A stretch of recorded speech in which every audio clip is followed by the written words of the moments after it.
now for another beer in the continuing series of Pilsners that are in my fridge right at the moment.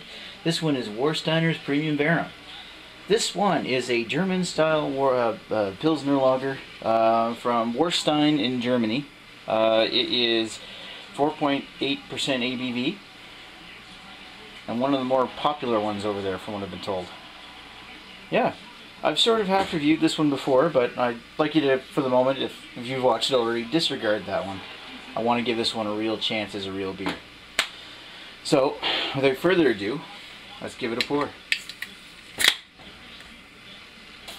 Put in my nice Warsteiner glass.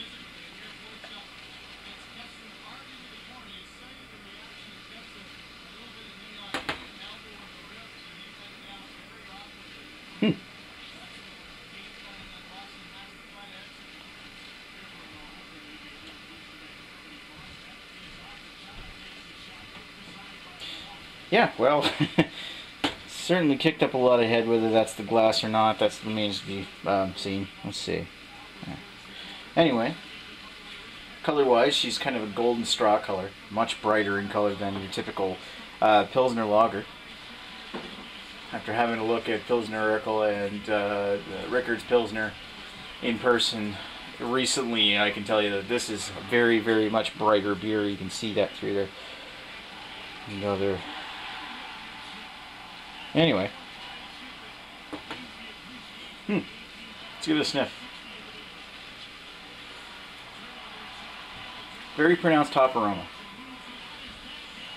It's almost like a dry. It smells somewhat dry, actually. That's kind of a strange way to put it. But the it's got like a semi-metallic kind of hop scent. It's definitely a hop. It's somewhere between like a pine floral and like a metallic kind of hop, like copper coin kind of smell, which is actually typical of the style.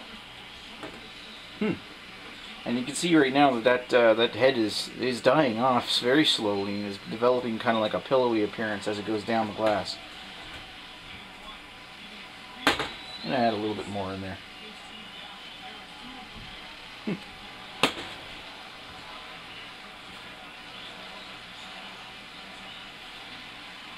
Other than that, the pretty much any other aspect of the scent is very faint.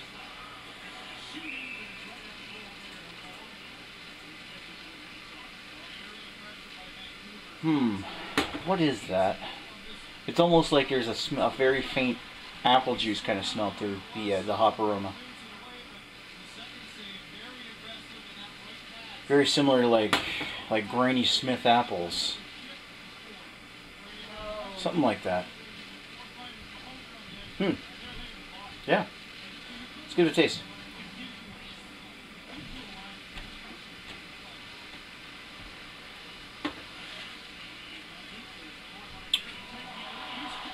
That hop smell comes very forward in the front of the tongue, as a like a hop taste, kind of like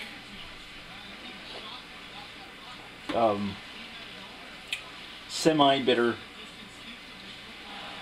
with a like the metallic kind of semi-apple kind of taste.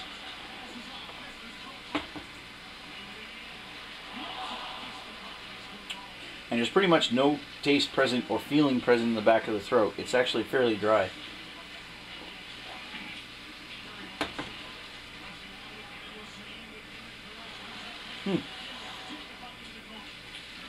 Now, it's not as dry as like Moosehead Dry or something. It's actually quite a bit left over at the end compared to that one, but that's one of the most pleasing things about Warsteiner is how dry it is at the finish. In the aftertaste comes out kind of, that hop bitterness tends to linger on, but there's also like a very faint bready quality that seems to come up with your breath. It's kind of like, as it evaporates in the back of your throat, you get a bread, like a white bread kind of graininess, which is certainly good. And as for mouthfeel, it's nice and light, actually quite light, and it goes down extremely smooth and soft.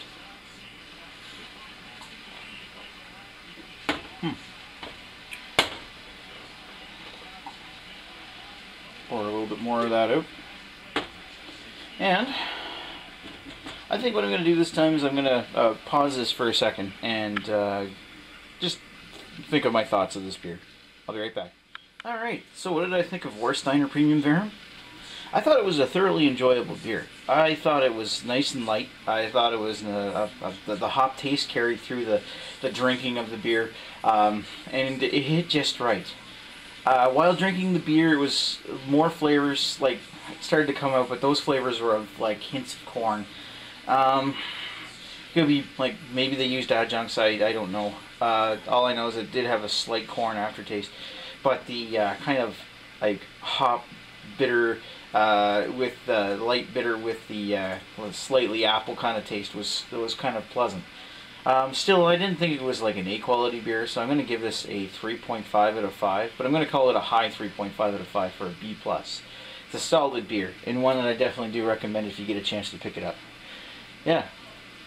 As you see, I had no problem finishing it off, and I don't think anyone else will either. Alright, so 3.5 out of 5.